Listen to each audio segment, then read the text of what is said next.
Good morning everyone, myself Romi Narwal and welcome है हमारे platform we plus education पर। तो आज हम क्लास में करने वाले हैं फैक्टर अफेक्टिंग टीचिंग।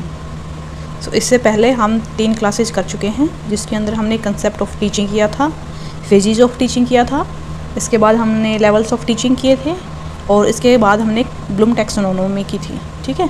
सो आज की क्लास में हम कवर करने वाले हैं कि वो कौन कौन से कारक हैं, वो कौन कौन से फैक्टर्स हैं जो हमारी टीचिंग की प्रोसेस है उसको इफ़ेक्ट करते हैं। तो सबसे पहले तो हम जानेंगे कि जो टीचिंग है वो क्या है। टीचिंग का कंसेप्ट हम अच्छे से समझ चुके हैं फर्स्ट वीडियो में, लेकिन फिर भी एक बार हम देख लेते हैं कि जब टीचिंग की बात आती है तो जो मेन कंपोनेंट हैं वो क्या क्या होते हैं टीचिंग के। देखिए, जब भी आप किसी को पढ़ाते हैं तो उसके लिए 3 कंपोनेंट्स, जो आप टीचिंग है ना आपकी, वो ट्राईपोलर होती है।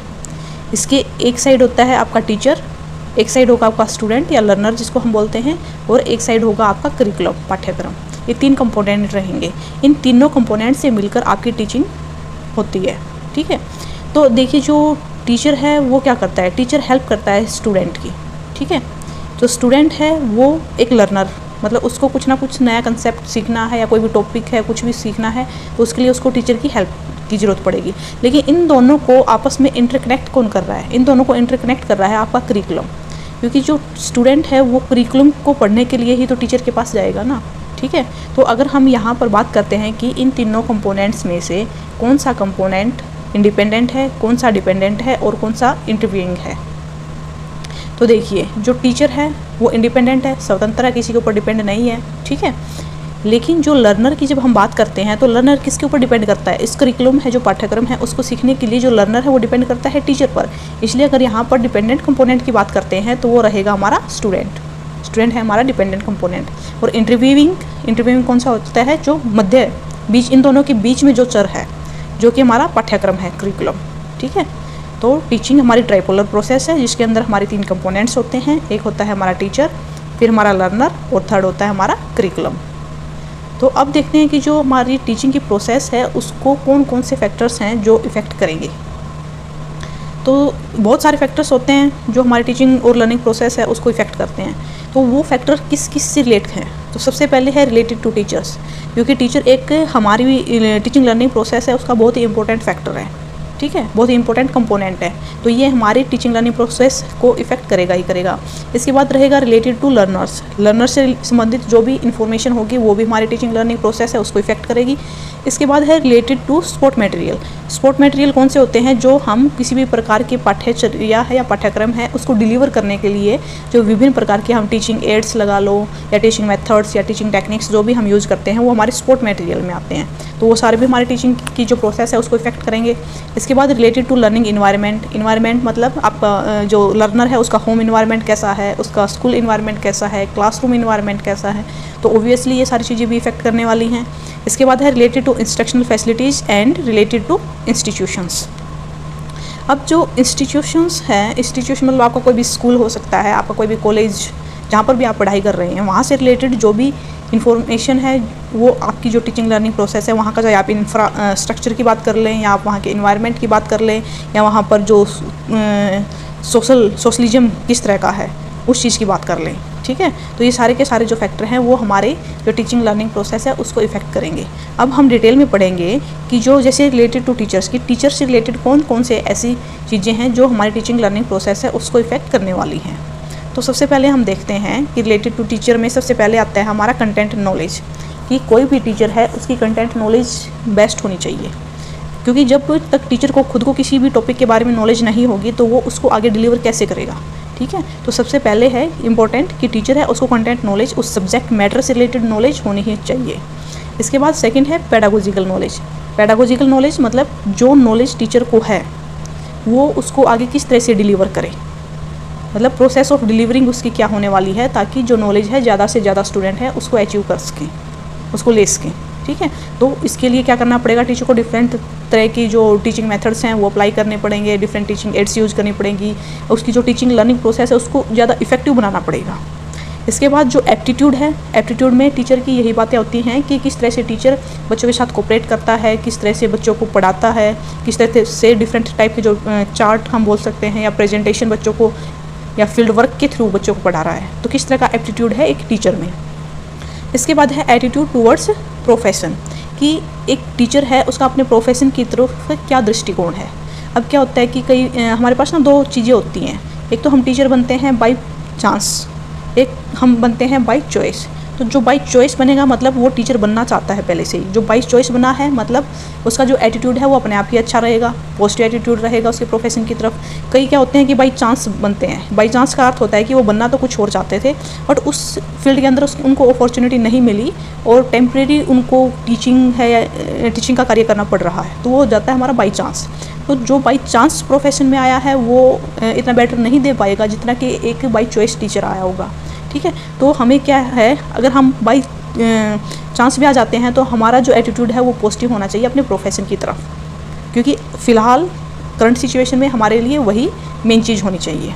इसके बाद है हमारा नेक्स्ट एक्सपीरियंस कि एक टीचर है उसको, अगर सपोज कीजिए एक टीचर को पढ़ाते हुए 5 ईयर हो चुके हैं, तो ओबियसली उसको पता है कि लर्नर है उनको किस तरह का मटेरियल देना है, कौन सा टॉपिक कौन सी टीचिंग मेथड के थ्रू पढ़ाना है, कौन सी टीचिंग टेक्निक हमें यूज़ करनी है। तो एक्सपीरियंस बहुत ही मैटर करता है एक टीचिंग लर्निंग प्रोसेस में। इसके बाद नेक्स्ट है एंथुसियम फॉर टीचिंग। एंथुसियम मतलब उत्साह। अगर कोई किसी को अपने प्रोफेशन से लव है, कोई टीचर बनना चाहता है, तो मतलब वो अपनी जो टीचिंग है उसको बेस्ट, अपना जितना भी हो सकता है बेस्ट एफर्ट अपने देगा। तो ये चीज़ हमारी टीचिंग है उसको इफ़ेक्ट करने वाली है। इसके बाद एजुकेशनल क्वालिफिकेशन ऑफ टीचर, कि एक टीचर है उसको किस लेवल तक, कोई हमारा पीआरटी का टीचर लगता है तो उसके लिए क्या एजुकेशनल क्वालिफिकेशन होनी चाहिए, अगर टीजीटी या पीजीटी की बात कर रहे हैं तो उसके लिए एलिजिबिलिटी क्राइटेरिया क्या रहेगा। तो ये हमारे लिए हमारे टीचर के लिए सबसे इम्पोर्टेंट चीज़ होती है। इसके बाद है क्लासरूम इन्वायरमेंट। क्लासरूम इन्वायरमेंट कैसे होता है कि एक टीचर है अपनी क्लास में किस तरह का इन्वायरमेंट क्रिएट करता है, क्योंकि एक टीचर होता है तानाशाह जिसको हम बोलते हैं, जिसके आते ही क्लास में हर एक बच्चा डरता है। ठीक है, सो डर के अंदर जो लर्निंग है वो कभी भी नहीं होती है। तो एक टीचर है, हर एक टीचर के जो टाइम पीरियड होता है क्लास का, उसके अंदर क्लास का जो इन्वायरमेंट होता है ना वो डिफरेंट होता है। कोई टीचर इतना अच्छा होता है कि उसके अंदर बच्चे ऑटोमेटिक इतने वेट करते हैं उस टीचर के लेक्चर आने का। कोई टीचर इतना सख्त होता है कि मतलब वेट करते हैं कि कब उसका लेक्चर खत्म हो। ठीक है, तो वो क्लासरूम इन्वायरमेंट किस तरह से क्रिएट करते हैं वो भी टीचर के ऊपर डिपेंड रहेगा। तो ये हमारे फैक्टर हैं जो टीचर से रिलेटेड हैं, और भी फैक्टर हमारे बहुत सारे हम देखते हैं। इसके बाद है कि एडमिनिस्ट्रेटिव पॉलिसीज़ ऑफ स्कूल और कॉलेज, ये किस तरह से इफेक्ट करेगी। सपोज कीजिए कोई टीचर है फील्ड वर्क के थ्रू बच्चों को पढ़ाना चाहता है, बट स्कूल की एडमिनिस्ट्रेटिव पॉलिसीज़ कुछ इस तरह की हैं कि आप उनको फील्ड वर्क के थ्रू नहीं करा सकते, तो ये चीज़ें इफेक्ट करेंगी। इसके अलावा इकोनॉमिक फैक्टर का अर्थ है कि आर्थिक कारक मतलब जो टीचर की सैलरी है, सैलरी से रिलेटेड। देखिए हम चाहें या ना चाहें बट ये एक ट्रुथ है कि अगर टीचर को अच्छा सैलरी पैकेज मिल रहा है तो ऑब्वियसली वो अपना बेस्ट देगा, लेकिन अगर टीचर है जितना वो अपनी तरफ से बेस्ट एफर्ट कर रहा है उतना उसको नहीं मिल रहा, तो कहीं ना कहीं जाके वो एक दोनों के टीचर्स के बीच में जो डिफरेंस है वो हमें देखने को मिलता है। तो ये चीज़ें हमें जो हमारी टीचिंग लर्निंग प्रोसेस है उसको इफेक्ट करेगी ही करेगी। इसके बाद है कि पेरेंटियल एक्सपेक्टेशन, कि जो पेरेंट्स हैं वो क्या एक्सपेक्ट कर रहे हैं टीचर से। सपोज कीजिए कुछ बच्चे होते हैं क्लास में जिसको थोड़ा सा पनिशमेंट देने से अगर वो कार्य करते हैं तो टीचर क्या करता है उसके लिए प्रोसीड करता है, लेकिन पेरेंट्स का क्या होता है कि पेरेंट्स उस चीज़ को अलाउ नहीं करते। तो पेरेंट्स की एक्सपेक्टेशन को भी ध्यान में रखते हुए टीचर को कुछ चीज़ें ऐसी देखनी पड़ती हैं कि उन जो स्टूडेंट्स हैं उनको किस तरह से हम लर्निंग करवा सकते हैं, तो ये चीज़ हमारी इफेक्ट करेंगी। इसके अलावा है कि स्किल्स में कौन कौन सी स्किल्स होनी चाहिए, एक टीचर की कौन कौन सी स्किल्स हमारी टीचिंग लर्निंग प्रोसेस है उसको इफेक्ट करने वाली है। सबसे फर्स्ट है कि कम्युनिकेशन स्किल मतलब एक टीचर है उसको एक अच्छा कम्युनिकेटर होना चाहिए, मतलब जो मैसेज एक टीचर स्टूडेंट्स को देना चाहता है, स्टूडेंट उस मैसेज को उसी सेंस में रिसीव करे, मेन चीज़ है ये। ठीक है, इसके बाद है टेकिंग टीचिंग एड्स की, विभिन्न प्रकार की कौन कौन सी टीचिंग एड्स, टीचिंग सामग्री की हम बात करते हैं। तो जैसे कि आप चार्ट्स यूज़ कर सकते हैं, आप ब्लैक बोर्ड के ऊपर डायग्राम या आजकल 3D मॉडल, तो किस तरह के आप टीचिंग एड्स अपनी जो टीचिंग लर्निंग प्रोसेस है उसके लिए यूज़ करते हैं। इसके अलावा techniques of teaching and human relation skills. Techniques of teaching में क्या रहेगा कि आप किस तरह से डिफरेंट टीचिंग मेथड्स आप यूज़ करेंगे, और ह्यूमन रिलेशन स्किल्स मीन्स आप बच्चों के साथ कितने कोऑपरेटिव हैं, कितना बच्चों को कोऑपरेट कर रहे हैं, कितने बच्चों को आप फ्रीडम दे रहे हैं आपकी क्लास में अपने विचार व्यक्त करने की। ठीक है, ये सारी की सारी चीज़ें हमारी रहेंगी एक टीचर से रिलेटेड। इसके बाद नेक्स्ट आता है कि हमारी कौन कौन सी चीज़ें हैं जो लर्नर से रिलेट करती हैं और हमारी टीचिंग लर्निंग प्रोसेस है उसको इफेक्ट करने वाली हैं। तो लर्नर से रिलेटेड है, सबसे पहले है इंटेलेक्चुअल फैक्टर। तो ऑब्वियसली इंटेलेक्चुअल फैक्टर है वो आपकी टीचिंग लर्निंग प्रोसेस को इफेक्ट करने वाला है। सपोज कीजिए आपके हाँ मोस्टली हमें प्राइवेट स्कूल हैं उसके अंदर देखने को मिलते हैं, क्योंकि स्ट्रेंथ काफ़ी होती है तो उसके अंदर सेशन बना दिए जाते हैं, जैसे class 5th A 5th B 5th C इस तरह से। तो उसके अंदर क्या होता है कि मोस्टली क्या है, जो इंटेलिजेंट बच्चे होते हैं सेशन A में होते हैं, B में, C में, इस तरह से कई बार उनको कैटेगराइज भी कर दिया जाता है। तो जो इंटेलिजेंट बच्चों की जो क्लास होती है उनका जो सिलेबस होता है वो जो दूसरे बच्चों की क्लास होती है उनके कंपैरिजन में काफ़ी फास्ट चल रहा होता है। तो वो डिफरेंस क्या है, वो इंटेलेक्चुअल फैक्टर का ही डिफरेंस है। लर्नर का इंटेलेक्चुअल फैक्टर है वो आपकी टीचिंग की प्रोसेस है, उसकी स्पीड है, उसको इफेक्ट करता है। ठीक है, इसके बाद है लर्निंग फैक्टर। लर्निंग फैक्टर क्या है कि बच्चे कौन से मेथड के द्वारा ज़्यादा अच्छी तरह से समझ सकते हैं। आप उनको मतलब कंसेप्ट की अंडरस्टैंडिंग करा रहे हैं या आप उनको मेमोराइजेशन करा रहे हैं, उनका लर्निंग फैक्टर क्या रख रहे हैं, वो चीज़ इफेक्ट करेगी। इसके बाद है फिजिकल फैक्टर। फिजिकल फैक्टर में बच्चे की हेल्थ से रिलेटेड चीज़ें आ जाती हैं कि बच्चा कितना हेल्दी है या बच्चा बार बार बीमार हो रहा है। ठीक है, तो वो चीज़ें रहेंगी। इसके बाद है इमोशनल फैक्टर। इमोशनल फैक्टर है कि जो बच्चा है टीचर के साथ कितना इमोशनली अटैच है, मतलब कि बच्चा टीचर कितना बच्चे को कोऑपरेट कर रहा है और बच्चा उसी के अकॉर्डिंग कितना सीखता है टीचर से। हो सकता है कि कोई टीचर है काफ़ी गुस्सेल हो और बच्चा मतलब चाहते हुए भी उससे कुछ ना पूछ पा रहा हो। ठीक है, तो ये जो एक इफ़ेक्ट होता है इमोशनल फैक्टर है, ये हमारी टीचिंग लर्निंग प्रोसेस है उसको इफेक्ट करने वाला है। इसके बाद सोशल फैक्टर। सोशल फैक्टर होता है कि आपकी क्लास में आपका किस तरह का इन्वायरमेंट है। सोशल फैक्टर मतलब आपके दोस्तों के साथ आपका कैसा रिलेशन है, आपके जो टीचर हैं, जो क्लीग हैं या फिर जो स्टूडेंट हैं आपकी क्लास में एक दूसरे को कोऑपरेट कर रहे हैं किसी भी टॉपिक के रिगार्डिंग, किसी भी चीज़ की अंडरस्टैंडिंग में, वो चीज़ आपकी इफेक्ट करती है। इसके बाद मेंटल फैक्टर है। ये सारी की सारी जो ऊपर वाली फैक्टर हैं आपके इंटेलेक्चुअल फैक्टर, आपका फिजिकल, लर्निंग, इमोशनल, सोशल सारे फैक्टर हैं, इन सब से रिलेट करता है। इसके बाद जो नेक्स्ट है कि रिलेटेड टू सपोर्ट मटेरियल, कि कौन कौन सी वो सामग्री है जो हमारी टीचिंग लर्निंग प्रोसेस है उसको और भी बेटर बना सकती है। तो उसमें सबसे पहले रहेगा कि हमारी teaching strategies and lesson plan. तो इसमें क्या रहेगा कि एक टीचर क्लास में जाने से पहले जो प्लानिंग करता है, लेसन प्लानिंग क्या होती है आपकी, जब आप बीएड करते हैं उसके अंदर आपको माइक्रो टीचिंग सिखाई जाती है कि आप क्लास में जाने से पहले कौन सा टॉपिक आपको क्लास में कराना है, उससे रिलेटेड प्रीवियस पहले आप क्या क्वेश्चन पूछने वाले हैं, इसके बाद किस तरह से आप प्रोसीड करेंगे, आप बेसिक कंसेप्ट देंगे, लास्ट में इवैल्यूएशन किस तरह से करेंगे। तो एक जो पूरी की पूरी प्लानिंग होती है वो आप किस तरह से यूज़ करेंगे। इसके बाद कि जो स्टूडेंट है उनका असेसमेंट एंड स्कोर्स कैसे करेंगे, कि जब आपने लेक्चर डिलीवर कर दिया है तो इसके बाद किस तरह से बच्चों का आप असेसमेंट कर रहे हैं, इवैल्यूएशन कर रहे हैं। इसके बाद कि effective use of traditional, modern and ICT based tool, कि अगर आप क्लास में इन तीनों, ट्रेडिशनल को भी, मॉडर्न को भी और ICT तीनों के अगर कम्बिनेशन को यूज़ करते हैं तो आपकी जो टीचिंग लर्निंग प्रोसेस है ना वो मतलब मोर एंड मोर इफेक्टिव होने वाली है। अगर आप इनमें से कोई भी एक, या तो आप ट्रेडिशनल को ही कंटिन्यूसली यूज़ किए जा रहे हैं, या आप सिर्फ मॉडर्न को ही यूज़ किए जा रहे हैं, या आप डायरेक्ट ICT बेस्ड टूल है सिर्फ उनके थ्रू ही बच्चों की लर्निंग करवाई जा रहे हैं, तो स्टूडेंट्स क्या होंगे, स्टूडेंट विल गेटिंग बोर्ड। ठीक है, तो इस बोरियत है इसी को हमें हटाना है। तो इसके लिए हम क्या करेंगे, हम डिफरेंट टीचिंग मेथड्स हैं, टेक्निक्स हैं, उनका यूज करेंगे। तो इस तरह से जो स्पोर्ट्स मटेरियल है वो हमारी टीचिंग लर्निंग प्रोसेस है उसको और भी ज़्यादा बेटर बनाने में हेल्प करेगा। इसके बाद जो नेक्स्ट है वो है कि related to instructional facilities. Instructional facilities में कि आप क्या क्या चीज़ें यूज़ करेंगे आपकी टीचिंग लर्निंग प्रोसेस में, जैसे कि आप टीचिंग एड्स यूज़ करेंगे, ठीक है, आपके प्रोजेक्टर आ जाएंगे, आपकी हार्डवेयर अप्रोच, सॉफ्टवेयर अप्रोच और इंफ्रास्ट्रक्चर, ये सारी की सारी आपकी इंस्ट्रक्शनल फैसिलिटीज़ में आ जाती हैं।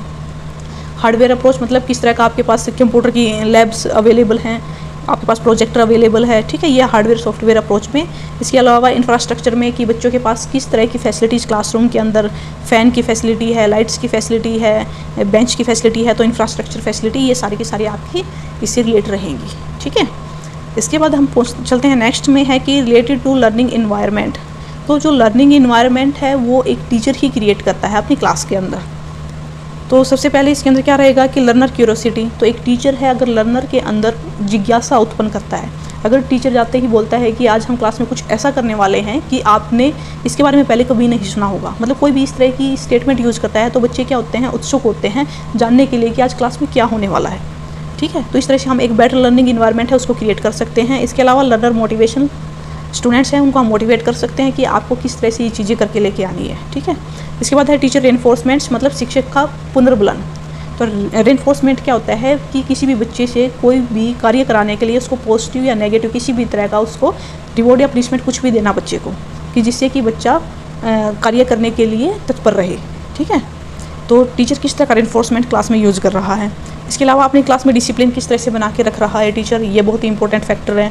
इसके बाद क्लासरूम इन्वायरमेंट इन सारी चीज़ों से बनेगा कि लर्नर की क्यूरियोसिटी है, मोटिवेटेड है लर्नर, डिसिप्लिन क्लासरूम है, कोऑपरेटिव है, ठीक है। तो parents involvement and home environment ये चीज़ हैं सारी की सारी, इन सब से मिलके जो लर्नर है उसका लर्निंग इन्वायरमेंट बनता है।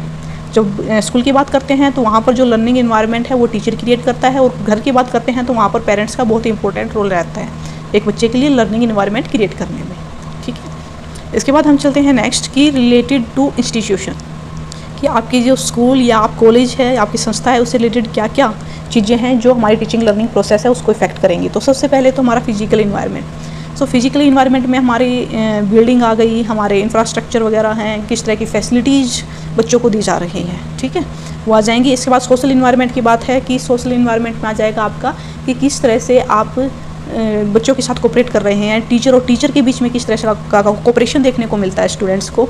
तो जैसे टीचर और टीचर के बीच में अच्छी कोऑपरेटिव अंडरस्टैंडिंग होगी तो स्टूडेंट भी एक दूसरे से उसी तरह की अंडरस्टैंडिंग रखेंगे।